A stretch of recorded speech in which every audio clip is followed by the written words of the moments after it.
Hello friends, स्वागत है आपका स्टडी विथ मैथ पर। आज है 11 जनवरी और 11 जनवरी का एनटीपीसी का सेकंड शिफ्ट का पेपर था, वो कंप्लीट हो चुका है। आपके एग्जाम एनालिसिस के लिए मैं आपके लिए एग्जाम सेंटर से लाइव हूँ और यहाँ पर हमारे पास कैंडिडेट जुड़ चुके हैं। उनसे जानते हैं कि आज का पेपर कैसा था, कौन कौन से प्रश्न पूछे गए और उनके जो है तो कितने अटेम्प्ट किए थे। जी आप बताइए सर, आज का पेपर कैसा था? पेपर इजी था।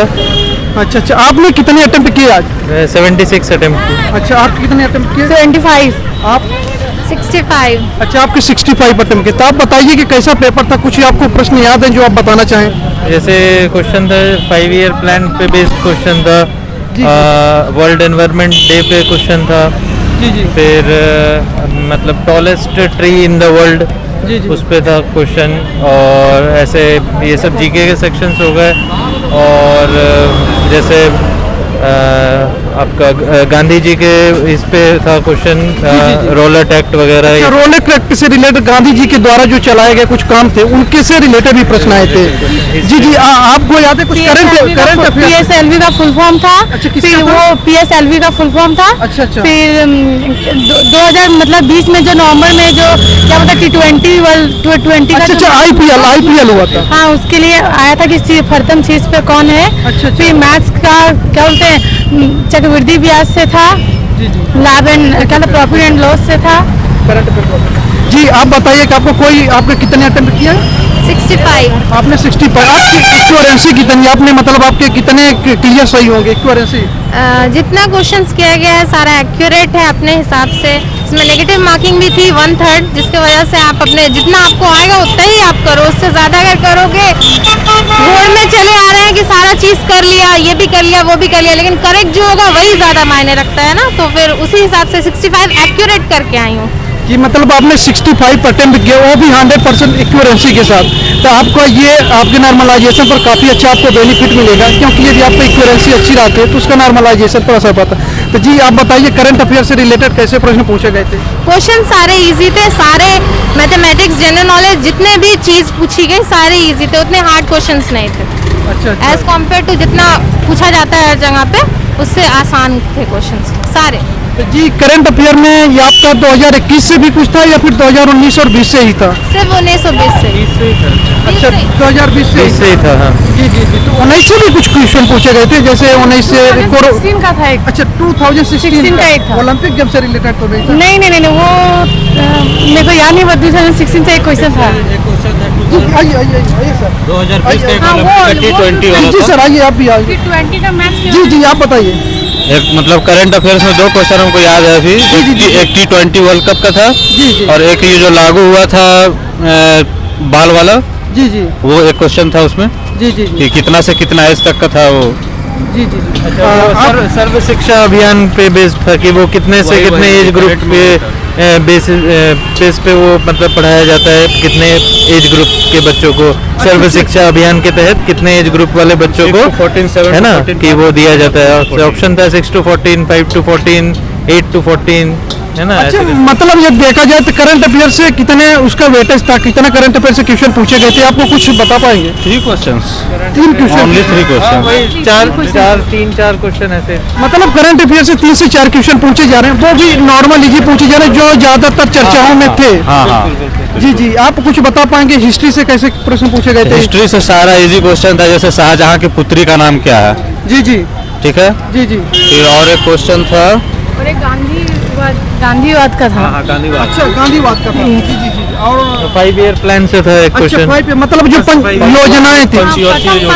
प्रथम पंचवर्षीय योजना कब हुआ था, कब से कब तक था? जी ये जो आपकी हिस्ट्री से रिलेटेड गवर्नमेंट स्कीम से था। इसके अलावा गवर्नमेंट जो करंट अफेयर्स है उसमें भी गवर्नमेंट स्कीम से रिलेटेड जो आपके स्टेट के होते हैं, सेंटर के होते हैं, वहाँ से भी प्रश्न पूछे गए थे कुछ ऐसे?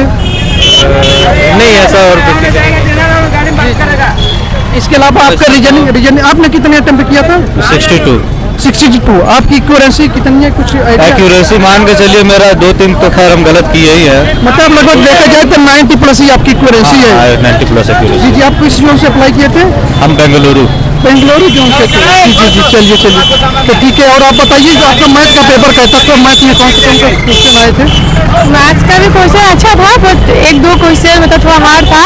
चक्रवृद्धि ब्याज वगैरह से था। फिर माइडी से भी क्वेश्चन था, फिर क्या कंपाउंड इंटरेस्ट का जो क्वेश्चन था वो थोड़ा सा डिफिकल्ट किया गया था। कंपाउंड इंटरेस्ट और सिंपल इंटरेस्ट का क्वेश्चन अच्छा। वो थोड़ा डिफिकल्ट किया गया था, जैसे कि घुमा दिया गया। अच्छा। टाइम उसमें फिक्स नहीं दिया था, है ना। टाइम अगर एक होल नंबर देता तो ज्यादा अच्छा रहता, वो फ्रैक्शन में दे दिया था। नहीं, वो एक्चुअली क्या होता है कि जो आपके परसेंटेज वाले होते हैं ना, मैंने भी देखा हूँ कई एग्जामों में आपके फ्रैक्शन में देते हैं, जैसे दे देगा 16 से 1/2, आपका 62 से 1/2, तो 87 से 1/2। इन फ्रैक्शनों में जो स्टूडेंट जिनकी अच्छी कमांड थी वो तो काफी अच्छा, उनके लिए तो काफी इजी हो जाता है। क्वेश्चन ये नहीं बोलेंगे कि हार्ड था, लेकिन घुमाया हुआ क्वेश्चन था। हाँ, क्वेश्चन घुमा रहा है। हाँ, क्वेश्चन घुमाया हुआ दो था। क्वेश्चन था जो कि मतलब थोड़ा सा घुमाया हुआ था, है ना। थोड़ा सा मतलब उसमें अगर डेटा सही से दे देता तो ज्यादा और अच्छा लगता। घुमाया था कि जैसे सिंपल इंटरेस्ट और कंपाउंड इंटरेस्ट के बीच में डिफरेंस निकालना था।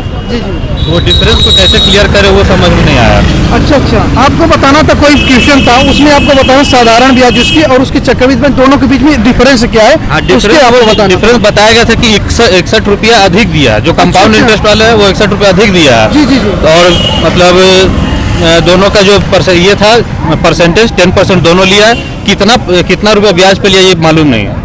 अच्छा, तो मतलब ये आपके घुमाया गया क्वेश्चन। कंपाउंड इंटरेस्ट परमाणु अनुसंधान केंद्र, उसका पूर्ण नाम पूछा था, पुराना नाम पूछा गया था। फोर्ट्रेन का पूर्ण रूप पूछा गया, फुल फॉर्म मतलब पूछा गया था फोर्ट्रेन का। कंप्यूटर से वो क्वेश्चन था। फोर्ट्रेन मैग्नीशियम का केमिकल नेम केमिकल सिंबल पूछा पूछा गया था। गया जी था। जी जी। साइंस से कौन से क्वेश्चन कितने आए थे? साइंस से कुछ आपको याद है? साइंस से वही मैग्नीशियम दो आया था, एक और था। क्वेश्चन एक और आया था, और एक और क्वेश्चन था कि जैसे कि इनमें से कौन सा प्रोटीन का और वो कैल्शियम फिक्स पाया रहता जाता है, है, प्रोटीन और कैल्शियम पाया जाता है, है ना। क्वेश्चन इनमें था से कौन इसमें। सा जो है वो उसमें एलिमेंट में सेम रहता है, मतलब अलग रहता है। हाँ, लाइक एटॉमिक नंबर सबका जो सिंबल है वो भी तो अलग ही रहता है ना सबका।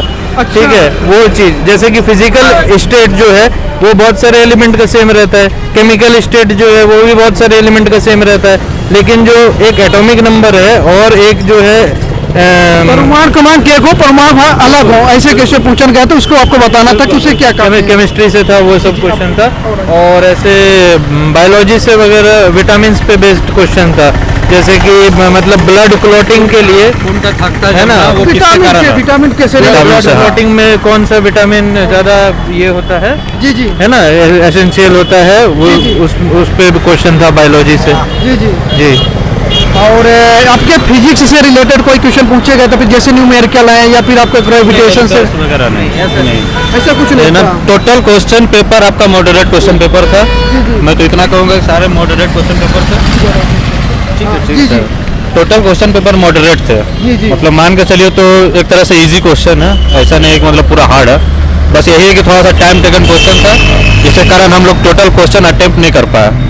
जी जी। आपके लिए टाइम कम हो गई। हाँ, टाइम मेरे लिए थोड़ी सी कम पड़ी। अच्छा। इसमें मतलब मैं तो मेरा जो हाइट एंड डिस्टेंस के प्रॉब्लम्स है जी, जी। वो थोड़ा सा मेरे लिए लेंदी है, वो मुझसे बनते नहीं है जल्दी। जी, जी। उसमें टाइम टेकन मैंने 7 क्वेश्चन में टाइम टेकन ले हाइट लिया। एंड डिस्टेंस में एक नया तरह का क्वेश्चन देखने को मिला, मतलब जो कि पहले कभी ऐसा देखने में नहीं आया था कि एक सीढ़ी है, सीढ़ी की लंबाई दे रखी है, उसको एक दीवार पे हम लोगों ने ऐसे टिका के रखा हुआ है, ठीक है। जी तो उसको मतलब दीवार की हाइट दे रखी है, सीढ़ी की लंबाई दे रखी है, जी जी। और प्रश्न ये पूछा गया था कि जैसे कि सीढ़ी को कितना आगे और खसका दें जी, जी। कि जो दीवार में जो उसकी हाइट है वो मतलब 8 मीटर से लेके 9.96 हो जाए। अच्छा अच्छा। तो वो थोड़ा सा मतलब नया लगा इस बार देखने में कि ये हाइट एंड डिस्टेंस से इस बार ऐसा प्रश्न पहली बार मैंने देखा। मतलब कहने के कि एडवांस मैथ में भी थोड़ा सा उसको और लेवल को अप किया गया। थोड़ा सा हाइट एंड डिस्टेंस में वो प्रश्न मुझे नया लगा बस। अच्छा अच्छा जी।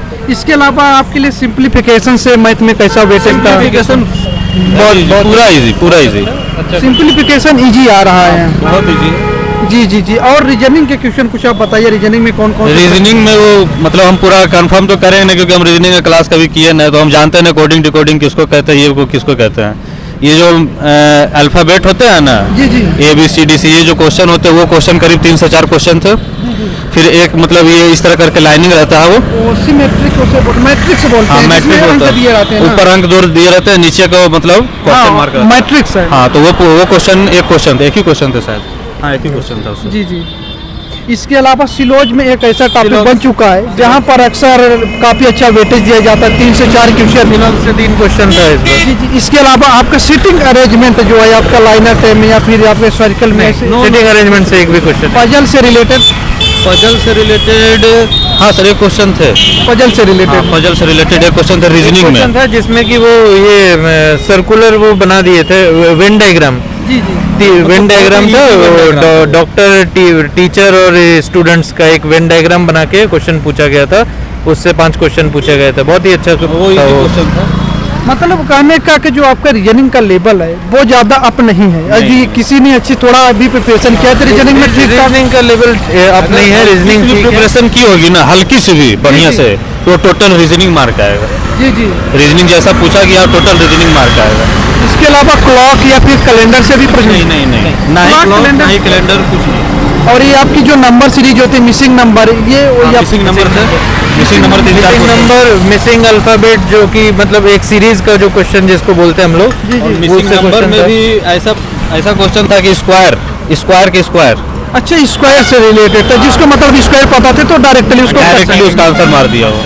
इसके अलावा आपका डाइस से रिलेटेड नहीं, नो। डाइस से रिलेटेड भी नहीं, कोई क्वेश्चन नहीं था कोई आपका। question और ये आपका मतलब जो भी आपके पेपर में जो भी लेवल था वो आपका केवल वो सिलेबस जो है उसी पर से था कि फिर सिलेबस से कुछ अलग भी आपको देखने को मिला? नहीं सिलेबस से अलग तो नहीं था। जो भी है सिलेबस के अंदर है। मतलब ये जो आने वाले स्टूडेंट हैं ये सिलेबस को अच्छी तरीके से प्रिपरेशन करके जाते हैं तो उनको काफ़ी अच्छा बेनिफिट मिल सकता है। बहुत अच्छा। जी आपका लिखा आएंगे, आइए आइए, एग्जाम तो आपका आ सकते हैं। ठीक। जी जी।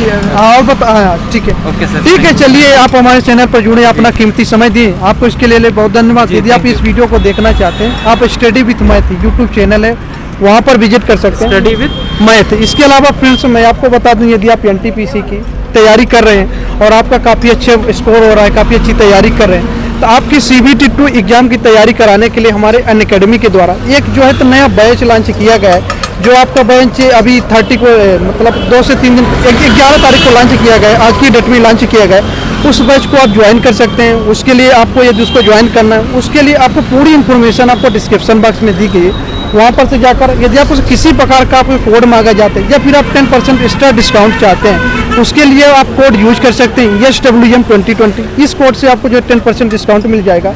इसके अलावा यदि आपको कोई भी डाउट है किसी भी सब्सक्रिप्शन से रिलेटेड या फिर किसी भी से रिलेटेड आप कमेंट बॉक्स में कमेंट भी कर सकते हैं। और आपको इसी तरीके से एनालिसिस के लिए मैं आपको लगातार अपने एग्जाम सेंटर से आपको एनालिसिस करवाता रहूँगा। इसलिए फ्रेंड्स यदि आप वीडियो को देख रहे हैं एक बार वीडियो को आप सब्सक्राइब जरूर करिएगा चैनल को। इसी तरीके से आपको वीडियो मिलती रहेगी। आप हमारे साथ जुड़े और इतनी अपना कीमती समय दिया और हमें बहुत सारे क्वेश्चन बताए उसके लिए आपको बहुत बहुत धन्यवाद। जी thank you. Thank you so much.